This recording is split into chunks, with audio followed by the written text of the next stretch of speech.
Subscribe to our YouTube channel and press the bell icon to get the latest updates. नमस्कार, the print में आपका स्वागत है। मैं हूं निखिल रामपाल और आज के इस सेगमेंट में हम बात करेंगे उत्तर प्रदेश में आने वाले जनसंख्या नियंत्रण कानून के ऊपर। क्या सच में उत्तर प्रदेश को जनसंख्या नियंत्रण कानून की जरूरत है?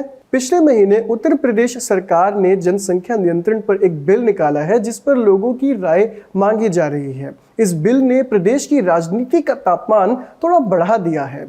जहां सरकार जनसंख्या को कंट्रोल करने के महत्व बता रही है, वहीं विपक्ष के नेताओं ने इसे इलेक्शन स्टंट घोषित कर दिया है। आपको बता दें कि ये बिल यदि पास हो जाता है तो 2 से ज्यादा बच्चों वाले दंपतियों को खासा नुकसान होगा। इस बिल के अनुसार जिन लोगों के 2 से ज्यादा बच्चे हैं वे ना तो लोकल बॉडी के चुनाव लड़ पाएंगे, ना वो किसी सब्सिडी का फायदा उठा पाएंगे और सरकारी नौकरी भी उनको नसीब नहीं होगी। आपको ये भी बता दें कि उत्तर प्रदेश देश का सबसे अधिक जनसंख्या वाला राज्य है, जहां का टोटल फर्टिलिटी रेट या जिसे प्रजनन दर भी कहते हैं 2.7 है, जो बिहार के बाद बड़े राज्यों में दूसरे नंबर पर आता है। और प्रदेश की सरकार चाहती है कि यह दर 2026 तक रिप्लेसमेंट लेवल यानी 2.1 तक गिरकर आ जाए। रिप्लेसमेंट लेवल आपको बताने की यह वह दर है जिसमें एक पीढ़ी अपने ही जितने लोगों को आगे जन्म देती है, न कम न ज्यादा। अब यूपी की जनसंख्या पहले से ही ज्यादा है, तो ऐसे में लाजिमी है कि इस पर नियंत्रण करने को लेकर अगर कोई नीति आती है तो उसका इतना विरोध नहीं होना चाहिए।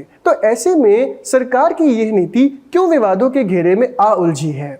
द प्रिंट में हमने प्रदेश की प्रजनन दरों के आंकड़े इकट्ठे किए जो हमें ये बताते हैं कि बिना किसी नीति के भी उत्तर प्रदेश रिप्लेसमेंट लेवल की दरों को हासिल कर सकता है। पिछले साल सेंसस ने 2035 तक की जनसंख्या के अनुमान जारी किए थे, जिसमें प्रजनन दरों के अनुमान भी शामिल थे। सरकारी आंकड़ों के मुताबिक इस दशक के अंत तक उत्तर प्रदेश का प्रजनन दर खुद ब खुद रिप्लेसमेंट लेवल यानी 2.1 तक आ गिरेगा। सेंसस के अनुमान प्रदेश की घटती प्रजनन दरों की स्पीड पर निर्भर है, जिसमें उत्तर प्रदेश ने अच्छा प्रदर्शन किया है। क्योंकि सेंसस में प्रदर्शन के आंकड़े 2011 तक ही मौजूद हैं, इसलिए हम सरकार द्वारा कराए गए नेशनल फैमिली हेल्थ सर्वे के आंकड़ों पर भी एक नजर मारते हैं, जिसके आंकड़े 2015-16 तक मौजूद हैं।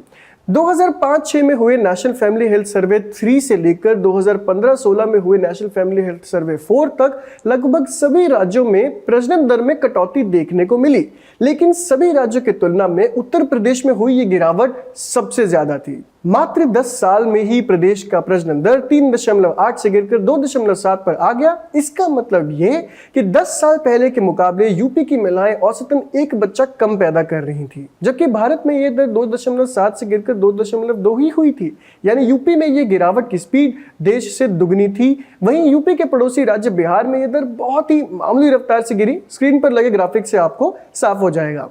सिर्फ यही नहीं, सेंसस के अनुमान यह भी दर्शाते हैं कि यूपी का प्रजनन दर जो आज देश में दूसरे स्थान पर है, वह 2035 तक 5वें स्थान पर आने की संभावना है। यानी 2035 तक बिहार, मध्य प्रदेश, राजस्थान और झारखंड की महिलाओं की तुलना में यूपी की महिलाएं कम बच्चे पैदा करेंगी। तो उत्तर प्रदेश में ऐसा क्या हुआ कि एकदम से प्रजनन दरें गिरने लग गई? रिसर्च दर्शाती है कि ऐसा इसलिए हो रहा है क्योंकि आम लोगों में, खासकर ग्रामीण इलाकों में, परिवार नियोजन के घरेलू नुस्खे सही तरीके से अपनाए जा रहे हैं। गर्भ निरोधक के पुराने तरीके जैसे रिदम और कंडोम का उपयोग ग्रामीण इलाकों में काफी हद तक बढ़ा है। अब ऐसे में सवाल उठता है कि यदि उत्तर प्रदेश पहले से ही अपनी जनसंख्या को लेकर इतना जागरूक है, तो ये नया जनसंख्या नियंत्रण कानून कितना बदलाव ला पाएगा?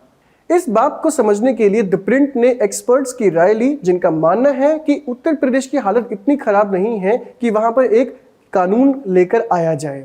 International institute of population science IIPS में प्रजनन अध्ययन डिपार्टमेंट के हेड प्रोफेसर देवाराम नागदेवे ने द प्रिंट को बताया कि इस नीति से प्रदेश की प्रजनन दरों पर कोई खास फर्क नहीं पड़ने वाला, क्योंकि वे पहले से ही तेज गति से नीचे गिर रही हैं।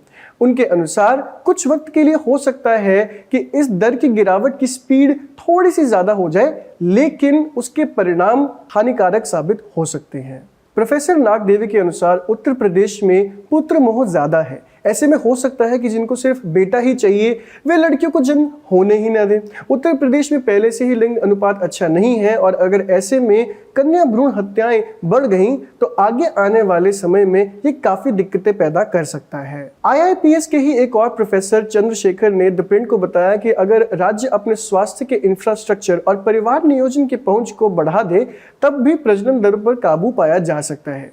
उनके अनुसार यूपी में ऐच्छिक प्रजनन दर इस समय 2.1 ही है। इसका मतलब ये कि अगर सही तरीके से सुविधाएं उपलब्ध हो तो महिलाएं खुद ही 2 से ज्यादा बच्चे पैदा नहीं करना चाहती। उन्होंने बताया कि यूपी में शिशु मृत्यु दर, जिसे इन्फेंट मोर्टेलिटी रेट भी कहते हैं, देश में दूसरे स्थान पर सबसे ज्यादा है, क्योंकि बच्चे पैदा होने के बाद कुछ ही समय बाद मर जाते हैं। तो ऐसे में माँ बाप ज्यादा से ज्यादा बच्चे पैदा कर बैठते हैं इस उम्मीद से कि इनमें से कोई तो आगे जी पाएगा। प्रोफेसर चंद्रशेखर का मानना है कि अगर सरकार इन सब आंकड़ों को ठीक करने की दिशा में आगे बढ़े तो शायद उनको जनसंख्या नियंत्रण कानून ना ही लाना पड़े। द प्रिंट ने पूर्व चुनाव आयोग कमिश्नर SY कुरैशी से भी बात की, जिन्होंने हाल ही में अपनी पुस्तक में देश में जनसंख्या को लेकर कई मिथकों से पर्दा उठाने की बात कही है। कुरैशी जी सवाल करते हैं कि यदि जनसंख्या का मुद्दा इतना ही बड़ा है तो सरकार 4 साल बाद ही क्यों जागी। वे कहते हैं कि पहले ही नीतियों के बदौलत भारत 2.2 की दर पर आ चुका है और यूपी का प्रजनन दर भी 2025 तक 2.1 पर प्रायोजित किया जा रहा है। तो फिर इस नीति से तो सिर्फ राजनीति ही चमकाई जा रही है और कुछ नहीं। कुरैशी के अनुसार इस नीति से सरकार लोगों में ध्रुवीकरण करना चाहती है, जिससे मुसलमानों को ऐसे प्रायोजित किया जाए कि मानो वही ज्यादा बच्चे पैदा कर रहे हैं। उनके विचारों में ये बात सच नहीं है। द प्रिंट को वे बताते हैं कि आज भी देश में ऐसा कोई राज्य नहीं है जहां मुस्लिम महिलाएं हिंदुओं की तुलना में 1 से भी ज्यादा बच्चे पैदा कर रही हों।